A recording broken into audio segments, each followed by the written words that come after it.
Uh-oh, what's Just this give happening? everyone. We'll just give everyone a few minutes to get in the room. Okay, so is that why it got small? Yeah.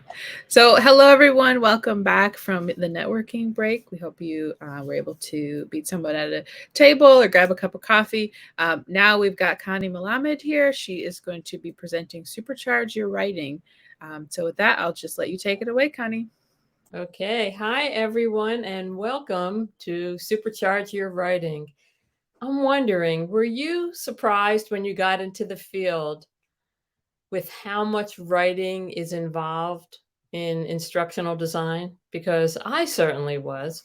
And a while back, I started thinking about it and wondering, well, how many different types of writing are there? And you know what, Jamie, seems like my screen is kind of frozen. It looks okay on this end. Yeah, but I can't move forward. Oh, I see. Um, do you need to click over on the window? I am. Um, so I could stop and start again. I'm getting a lot of Yeah. love. Yeah. All right. So how about let's just redo the screen share, and if that doesn't work, we'll just do a little pause and everyone go back out to the networking tables. Okay, Um, I think this is going to do it, okay. especially with all those hearts that I got. Yep, that's Yeah. it. Let's show Connie some love and support here Thank you. as she gets things going. I love people in this field. Everyone's so nice. Okay, All right. now Looks good. back to the different types of writing. Here's how many I counted. Maybe you even can come up with more than this. So we have to do informative writing. Informative writing is when we're explaining and describing and teaching. Some people might think of it as expository writing. We need to write audio scripts. And all of this, of course, is with not much training. Usually, even if you've been through a graduate school program, they often don't touch on all the different types of writing. When we write audio scripts, the big thing I discovered is how different it is to write for the ear rather than to write for the eye. It really matters how things sound. We write video scripts. I wasn't in the field for very long when I immediately went out and took a professional development video scripting course because I didn't know how to do it. And, you know, one of the keys there is you really want to show and not tell. And that's a whole big leap for if you've been writing in school your whole life. And another thing is we have to tell stories in our video script. So we have to write dialogue. All of these are pretty important skills that could take years to learn how to get very good at it. We have to write microcopy, which is a user experience term that has to do with just those really small, short bits of copy. They might be in the user interface. They might be instructions like how to do a drag and drop. That's our microcopy. And we have to be so concise that writing microcopy is a little bit hard. We often have to be persuasive if we're trying to get people to change attitudes and beliefs. We need to persuade people to live healthier lives or to wash their hands or whatever. We often have to do technical writing where we're teaching people how to use a piece of software or how to put together or repair some equipment. We have to tell stories not only in video, but in those little short or long branching scenarios. We have to write test questions. And when we're writing test questions, there are a lot of criteria to make a test question effective. That's a whole skill. It's an art. We have to write glossaries. And when we're writing glossaries, you may get a definition from a subject matter expert that's this long. And we have to make it short, concise, and really clear. And finally, copywriting, which has to do with that type of writing that you do to get people to take action for marketing purposes. So all I want to say is congratulations if you're working in this field and you can do some of these types of writing well. Good for you, because it is not easy. So how can you be effective at all of these different types of writing? Well, I came upon this book several years ago, Steal Like an Artist, by Austin Kleon, and I began to think that this was actually what we needed to do to learn how to write more effectively. Because he says in his book that every new idea is just a mashup or remix of one or more previous ideas.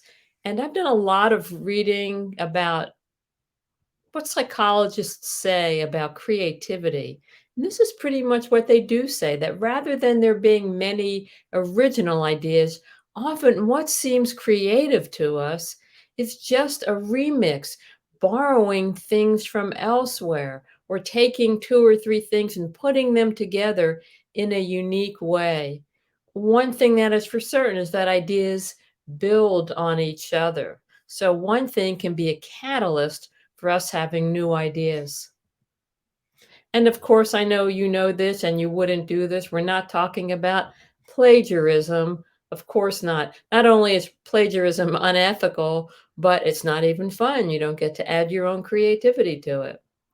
What I am talking about is finding things that inspire your imagination and bringing them into learning experience design. So I'm going to talk about 3 ways that we can borrow from advertising, from journalism, and from Hollywood movies to make our writing not only just more effective, but more exciting. And the ways that we can take drab old e-learning and make it more exciting. And I hope you're awake now, because you're going to have a chance to do a little quick writing too. So let's talk about how could we steal like an artist from advertising. Well, advertisers often do copywriting, and that's the process of writing advertising and promotional materials to persuade people to take an action. And just think about all the times you may need to do that. I know this is kind of obvious, and we always say do an audience analysis, but how many of you really get a chance to do that? And a lot of times it's not your fault. You're on a tight deadline. You may have a client or a supervisor who doesn't want you to do an audience analysis, but it couldn't be more important. How can we write for an audience that we don't know and understand? So doing an audience analysis helps us build empathy for them. Just think about how much advertisers research the audience. That's why you get so many targeted ads. Here's an example of research that an advertising group did. They will actually have all the questions that they've asked. Why did you click on this ad? How did you reach this ad? And then they'll actually present it as a graph, and they're really going to dive in to how a buyer thinks. And sometimes it's annoying for us, but this is the kind of thing that would really help us do a better job when it comes to instructional design. And I found this was just an analysis of women's social media conversations about buying guitars. So rather than, or perhaps in complementing their research, they also went out there on the internet and found social media posts and wondered about how were women talking about buying electric guitars. And they discovered a lot of women do want to buy electric guitars. So they began to market to them. One thing that advertisers do a lot of, and this is, I believe, where the whole concept of personas came from, is that they create personas, which are fictitious characters that have a lot of the attributes of your audience. And you can have multiple personas. And that is one of the best ways in our field to really get to develop empathy for the audience. And when you finally do come up with some conglomerate of characteristics for your audience member and for your persona, you give the person a name, you may put up a photograph, and then you reference the person when you're working with a team or when you're thinking, even just working alone. You might say, would Brandy like this? Would this meet Brandy's needs? Would she have time to do this? Brandy's busy with 3 kids. I think I won't make a 12-hour e-learning course for her. Instead, I'll give it to her in small sessions. A very famous copywriter said, advertising people who ignore research are as dangerous as generals who ignore decodes of enemy signals. Could we substitute instructional designers who ignore research? Well, I don't think we'd be dangerous, but we can't do as good a job. Can you answer in chat how many of you do some type of audience analysis, some type of getting to know your audience? Just, I do it or don't get a chance. Yep. Great. Good for you. Looks like I'm singing to the choir. That's great. Okay, I think our field is getting better and better with this. So this is really good news to see so many people saying yes. What we want to know is who's your audience? Are there multiple audience groups? What do they already know? What obstacles do they face at work? What do they need to improve? Okay, and now I see a few people saying like, they asked the SME about the audience, which not quite as good as getting right to them, but it's certainly informative and important. I understand the value, but don't have a consistent approach. Okay, well, I think today might be the first day of the rest of your life. Maybe you'll begin to develop a consistent approach. Once we understand the audience, then we can find the right voice, because it's very difficult to write in the voice of, to pick the right voice if we don't know their characteristics. I hear you, Michelle. I think there are ways to get around that. Maybe we can chat at the table afterwards. Your voice is your attitude, your tone of writing, the personality that comes through in your writing, and your point of view or perspective.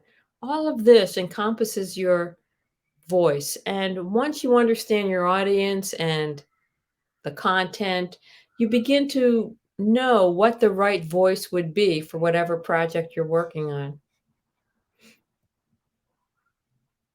So here's an example. Imagine you're onboarding new restaurant servers. The first task for a new server in training is to memorize the menu. In any given day, servers will receive numerous questions about the food, and they must be prepared with answers. So that's one voice. And here's another. Congratulations on the new job. I was embarrassed my first day because I couldn't answer all the customer questions about the menu. To avoid this, be sure to study the menu tonight. Now, I know this is kind of easy and obvious, but humor me.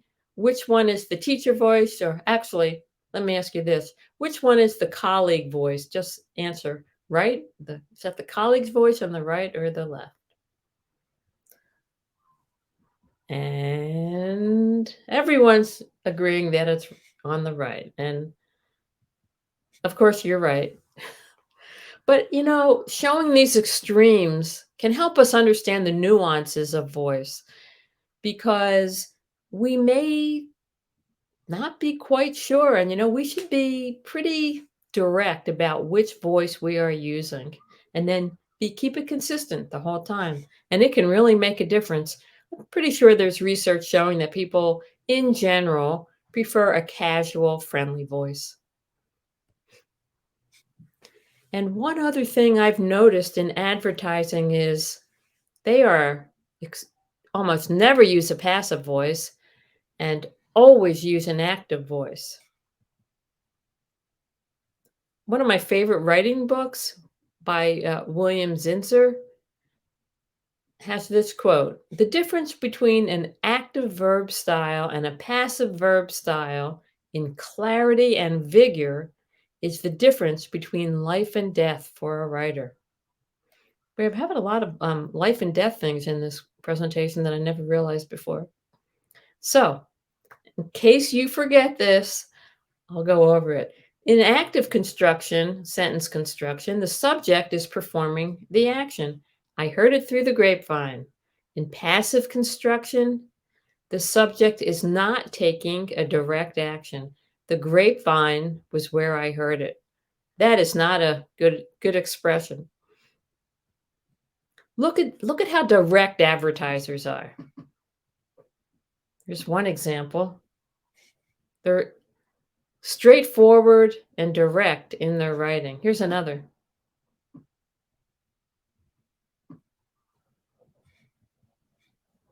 So, 3 things that we can borrow from advertising. And even if you kind of already knew this, it's a refresher. It's something to really help you make an impact. You can be sure to research your audience, make sure you're using the right voice, and make sure you're using active voice or active sentence structure. Any comments about this? If so, you can put them in chat. So right. Okay. Nice. Let's talk about stealing like an artist from journalism.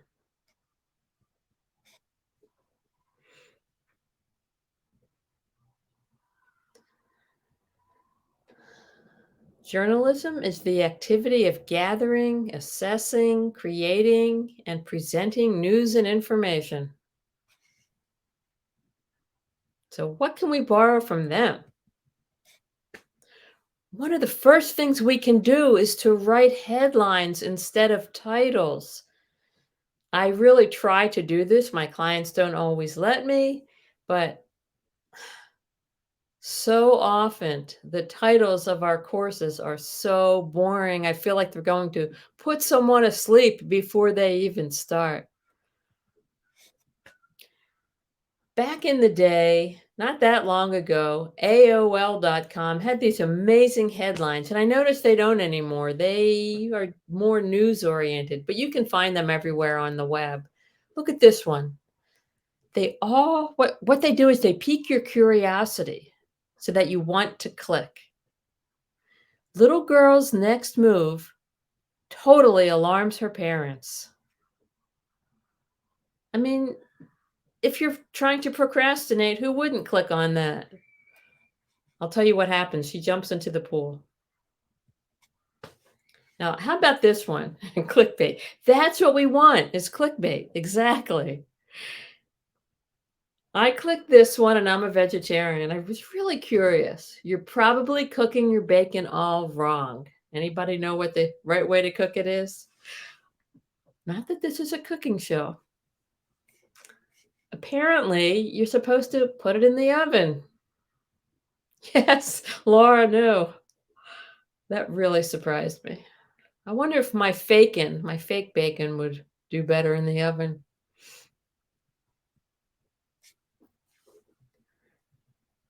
Firemen rescue a litter of puppies, but then realize they were mistaken. That really piqued my curiosity. What could it have been?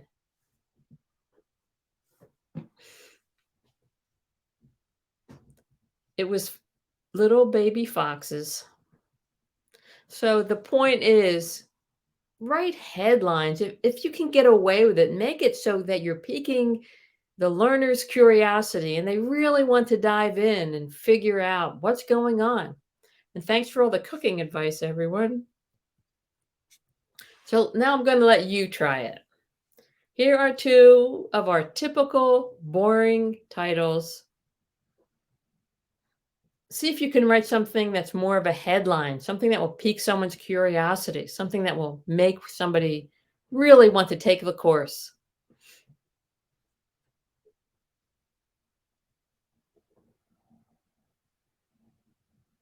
Oh, calling those journalistic examples of that's a really good point. Clickbait is not really journalism. You didn't just email that, did you? Oh, that's good.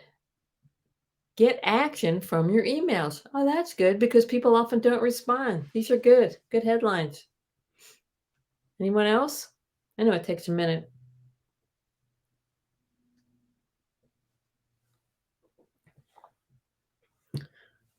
What about this boring one, which I'm sure I've done because I do a lot of medical e-learning? Hand sanitation at the hospital. You'll never believe what is still on your hands. Oh, that's a good one.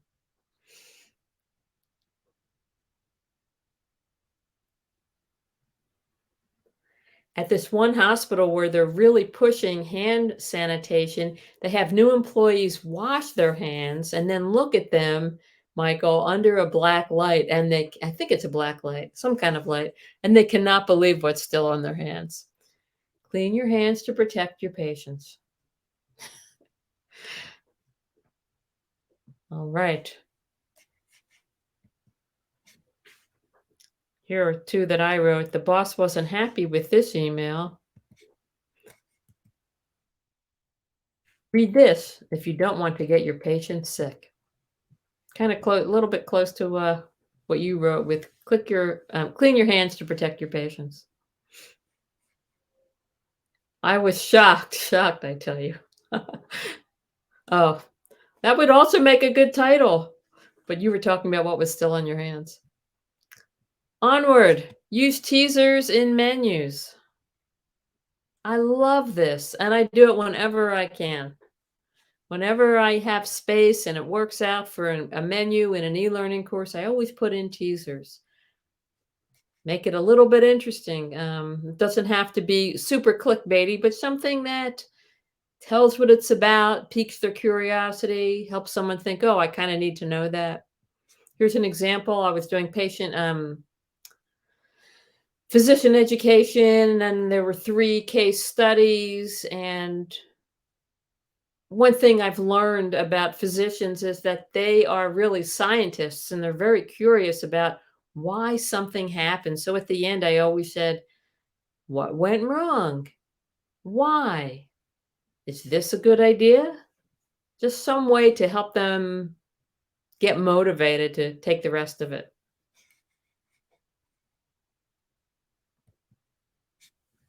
And then in journalism, in real journalism, they often do try to find the human interest angle in a news story because that's the story behind the story. That's what makes it become personal. And it's much easier to understand what it's like to have to escape in a war zone than to hear about battles and to hear about weaponry. But this takes it and makes it, it humanizes it.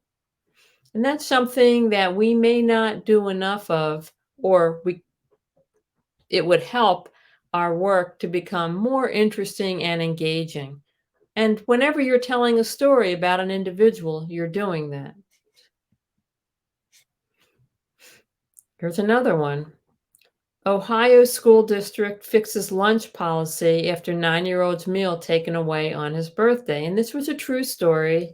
And this poor kid didn't have, his grandmother hadn't paid for the free lunches or something or other. No, they couldn't have been free. Hadn't paid for discounted lunches, and they took some of the food away from him. So a sad story, but by humanizing what the policy is, the policy got changed. Any comments about how you can add human interest to a story? Think about this. Let's say you have to make a training course for loan officers. What could you do to add some human interest there? A course for loan officers. And also any comments about the journalistic approaches. How can you add human interest in a training course for loan officers? So you stop and think, what are loan officers doing? Who are they working with? Why do they need to get things right? Any kind of human story in there?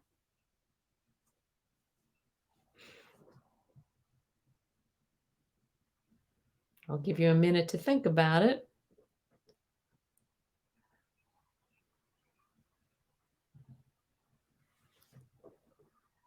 One thing that comes to mind to me is I'm making a course. I'm trying to get people motivated. They're loan officers, telling a real story about how a loan officer's um, accurate and correct work helped someone.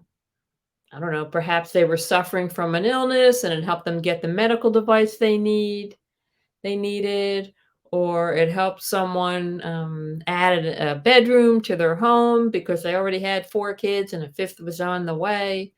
Just something that shows the importance and the value of their work and how important it is to get it right. Something like that. So write headlines, not titles. And it is true that I did show clickbait, and journalists will say we don't do that, real journalists. But you get the general idea. We're trying to pique someone's curiosity. We're trying to make things exciting, engaging, use teasers and menus, and find the human interest angle. Let me just ask you this. Has anybody been using these techniques, and did you feel that it worked? You can answer in chat. Have you been trying to write more interesting titles to your courses? Have you been using little stories or teasers in your menus, or telling personal stories that might get people interested? I'll be watching chat for that.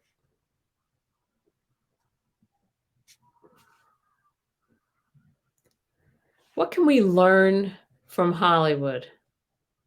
If we want to borrow some ideas from Hollywood, what can we learn?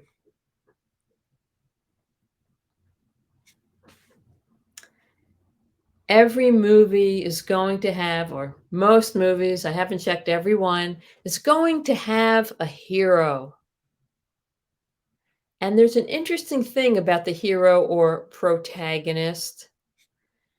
The hero needs to change in some way.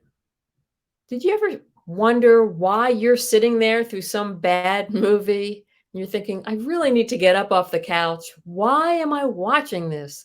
It's because you want to see what happens. And a lot of times does the protagonist get over their obstacle?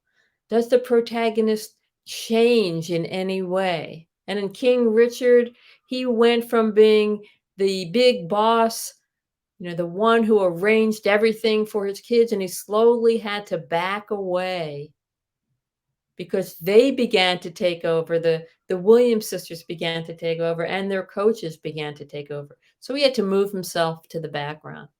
And in Encanto, the protagonist had no magic characteristic like everyone else in her family. But of course, and she was upset about it, but of course, she ended up saving the day. But she changed, and so did he. And it made it interesting. So one of the first things that you have to do when you're writing a story is to give your protagonist an obstacle that they have to overcome. Okay, let's see if you have any ideas here. Think of an obstacle for a story related to truck driver training. What would an obstacle be that a truck driver has to overcome? Any ideas? Are my questions too hard here? What about falling asleep? What about being lonesome? What about too much pressure and having to make the delivery on time? What about being away from the family? There's lots of obstacles that you could put into a story for a truck driver. And then you want to make the protagonist change. And early on in my podcast, the e-learning coach podcast, I interviewed Lisa Cron, who wrote a book called Wired for Story. And I was really surprised because up until that point, I had always thought that a story had to do with the plot. But she said, a story is how what happens affects someone in pursuit of a difficult goal and how they change as a result. And now in all of my scenarios and stories, my protagonist has an obstacle, and when they overcome the obstacle, they have to change as a result of this, of the journey that they took.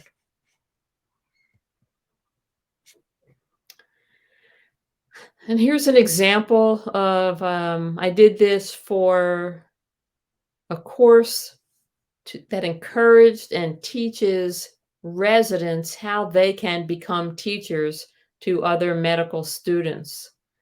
And it starts out with this resident being very upset. He says, how can I teach? I don't know anything. I'm not going to do a good job at it. The text might be too small for you to see.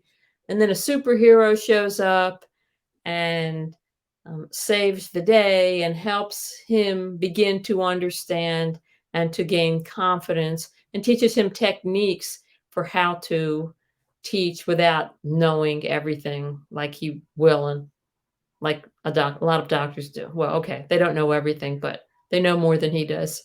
So it essentially gave him the opportunity to build confidence, and that's what this was all about. So give your protagonist an obstacle and then make the protagonist change. Now, I'd like to ask you a question because we're almost finished with this presentation and you've been a little bit quiet. So let me ask you something. What are your biggest challenges in writing? When you have to write, what are your biggest challenges? I'll be watching chat. Do you have trouble with stories? Do you have too much text on the screen and you can't figure out how to get things across and still keep it concise? Anyone?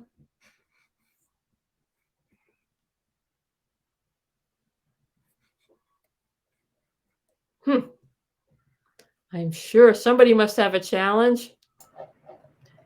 Yeah, we are getting some, getting the client to accept creativity, speaking to a broad audience. Right, you might need to scroll down. Writing content that appeals to a global audience. Okay, so let's talk about this for a second. To write concisely and use words with impact. You know, one thing, Brianna, is, have you seen such the artificial intelligence apps like, let's just think about one of them, Hemingway, or I think Grammarly? They show people how they can make their writing more concise. And I wonder if your group would like that. You might want to try out one of those artificial intelligence apps. You're right, I couldn't see you. I couldn't tell that I wasn't scrolled down. Thinking of plot, thinking of a plot, okay, and sketching characters for that context. One of the main ways to come up with a plot, Priya, is to think about what the obstacles and challenges are by knowing your audience, and then drop that in, that you build your story around a typical or common obstacle that people can relate to. And once you know your audience, it's not that hard to come up with a character. I think it really does come down to knowing your audience and then making, make your persona be that character. Narrowing in on the content that the storyline must address. Okay. So one of the big things that you can ask when you're interviewing audience members is, and you can interview SMEs too. So it's, what's your biggest challenge, and why don't you do A, B, C? And then you can ask the SME the same question. Why aren't people doing A, B, and C? So that you need a course on it. And, oftentimes the person will say, well, actually, because the person on the front line might say, actually, because I don't have time, or my boss won't support me. And I said, there's something there that there's some reason, or I don't understand how, we haven't had training. So that might help. Writing compelling subject lines for webinar invites in just 9 words.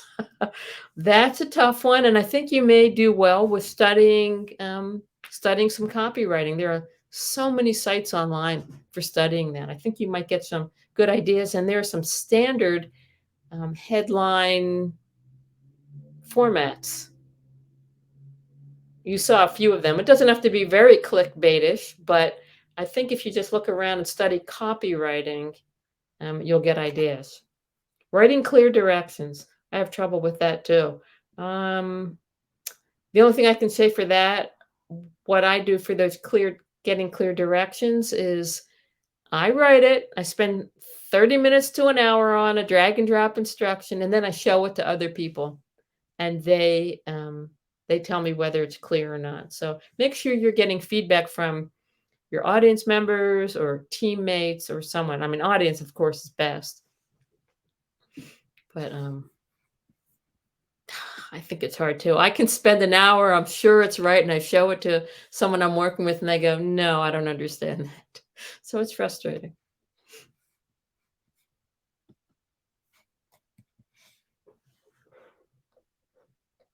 Well, when I click on chat, it ends up somehow freezing up the slides, but it doesn't matter. This was just about the end anyway. All I was going to say is you can contact me. I'm on Twitter at eLearningCoach. I will be out at the table when this is over, or you can go to the elearningcoach.com site. And I have a Facebook group for people who are very, very new to instructional design called ID Instructional Design Newbies. So you can do that. We have a couple minutes. If you have one more question, we have a moment to answer it. Oh, I'm so glad you're going to apply some of these. I am too. It's like a little refresher for myself. All right, I think we're done. If you want to chat even a little bit longer, I'll go over to the table A, I think it is. Yeah, thank you, Connie. This was great. And everyone, yes, Connie will be available in the networking lounge. Probably just the first table. Go ahead and take over that, Connie. And there are only a few chairs visible, but as you join, if you haven't figured that out already, it does expand. So it will allow over a dozen people to join that table. And how do we get there, Jamie? So we're going to end this session in just a moment, and it's going to send everyone right back out to the networking lounge. So if you were at a table already, it will put you back where you were. If you were just in the room, you'll see the room. So thank you, Connie. And in this room coming up next, we do have using storytelling strategies to write compelling scenarios. And over in room B, we have a framework for learning data and analytics. So we hope to see you either in this room or over in that room. And thanks again, Connie. Sure. That will end this session. Thanks, everyone.